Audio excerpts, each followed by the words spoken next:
Happy screen time, and thank you for subscribing to I Ben Brown Plays Pokémon Sleep, your source for daily tips, guides, and road tomfoolery about the global phenomenon Pokémon Sleep. You watch me play my morning of Pokémon Sleep while I give you advice to help you succeed in the game.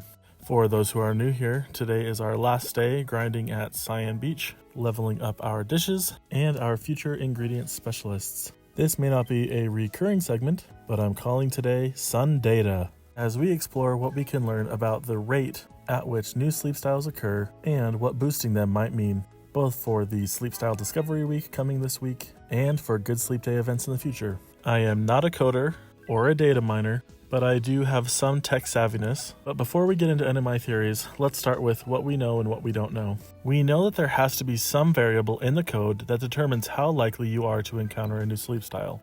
If the rate can be raised, there has to be a rate to begin with. And it makes sense that there would be some kind of rate to ensure that we're able to progress in the game. We also know that the devs have been doing more to make things easier for newer players in the game. Most notably, the adjustments to how quickly area bonus is accrued in the early game, and how certain ingredients like mushrooms and potatoes are now available without having to bring a Pokemon to level 30.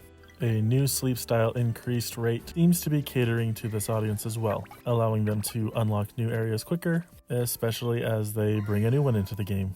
We also know that Pokemon spawns are directly correlated with drowsy power and DPR.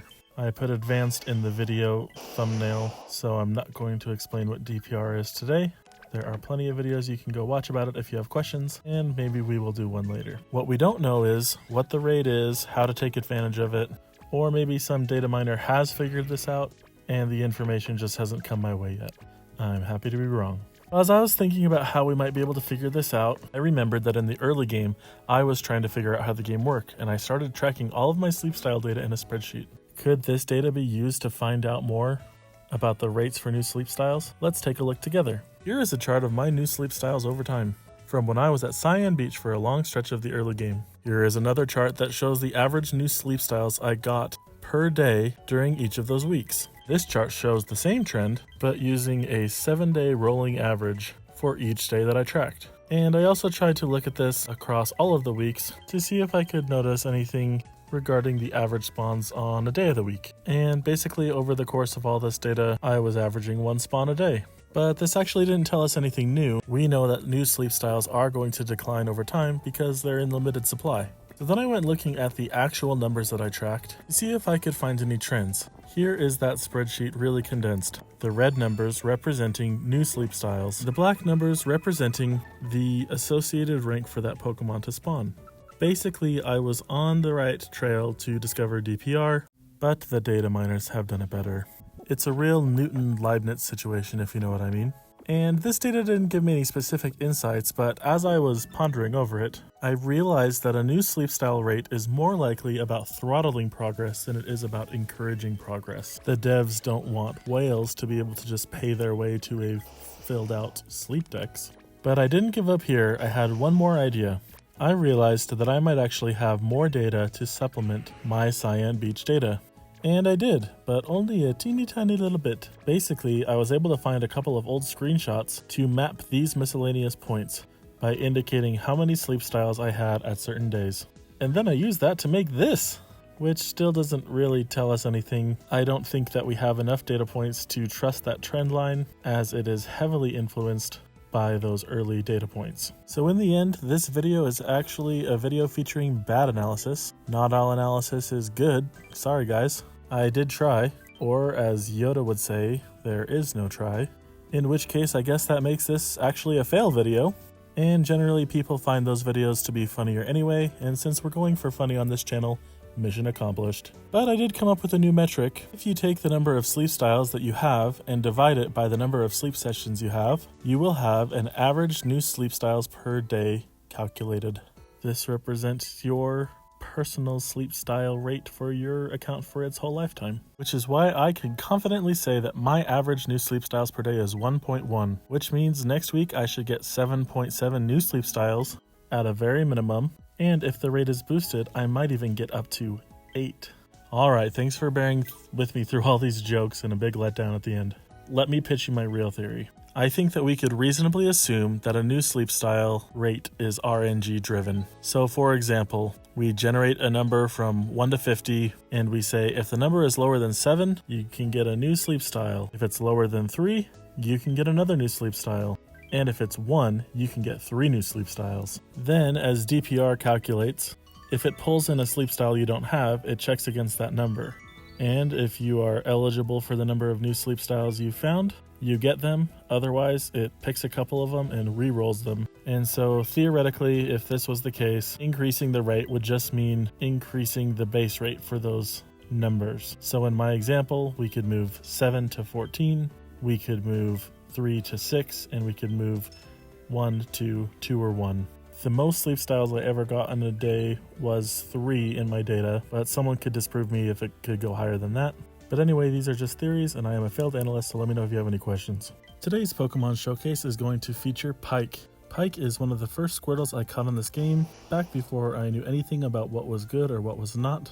Thankfully, he is good enough to have Ingredient Finder M at level 25 and a Speed of Help Up Nature, so it wasn't the worst investment in the world. And now that he's up here with Sleep Experience bonus, he gets to babysit all of these young ingredient specialists and show them the ropes at night. As you can see, he has an ABC ingredient list, which isn't ideal, but if I can ever get cacao coverage, I'll probably take this guy up to level 60 just for the heck of it. Name Pike actually comes from my childhood. When I very first started playing Pokemon, Pike is what I named my starter Squirtle. Dang it, emotions. How can you love an ABC Squirtle? But I do. Sleep Session 419 is brought to you by If you want is brought to you by, get it at your local grocer. You know we got that 100 sleep score. No, I stayed up late trying to find actual data to do some analysis on. And we got Slumbering, which we really don't want, but that's okay, cause next week we get Pseudo Balanced at Lapis Lakeside and it's gonna be fun. And also why is Snorlax back to the size where he can fit on that mat again? I thought he was bigger than the mat and that's why we can't see it anymore on the screen. Now let's see what is brought to you by today.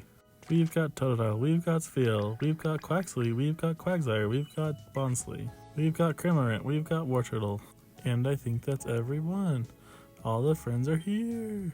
And once again, we just don't even want any of these guys.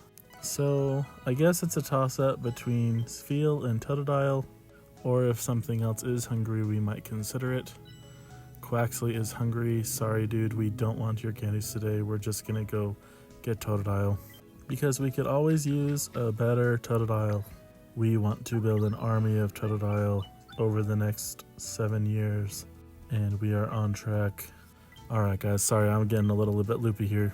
The downside of getting Slumbering Sleep Style all the times this week while we're here grinding at Cyan Beach is that there's like nothing to talk about.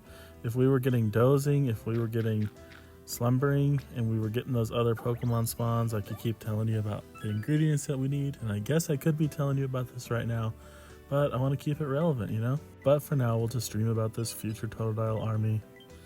And yeah, thanks Neroli. As far as which candy is the best one to send out here, not Bonsly, not Cramorant, and anything else is probably fine for your friends. But here's the Totodile. He's got to keep that eye open to make sure that Snorlax doesn't eat him.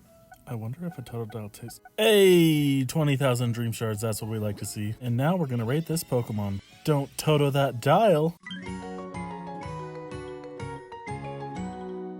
Will this Totodile qualify for the army? What rank will he attain to? Ah, the rank of Berry Finder at level 10. Marvelous!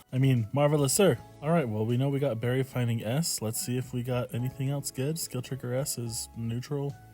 And we've also got Inventory, which is also neutral, and Skill Level Up with is also neutral. And Helping Speed level 100, he's gonna be great! Oh, I should calm down. Alright, well, this looks like a Totodile that's gonna sit in the box because he has Berry Finding and I need to evaluate him. But it's just not that exciting. Let's do this again sometime. Happy researching.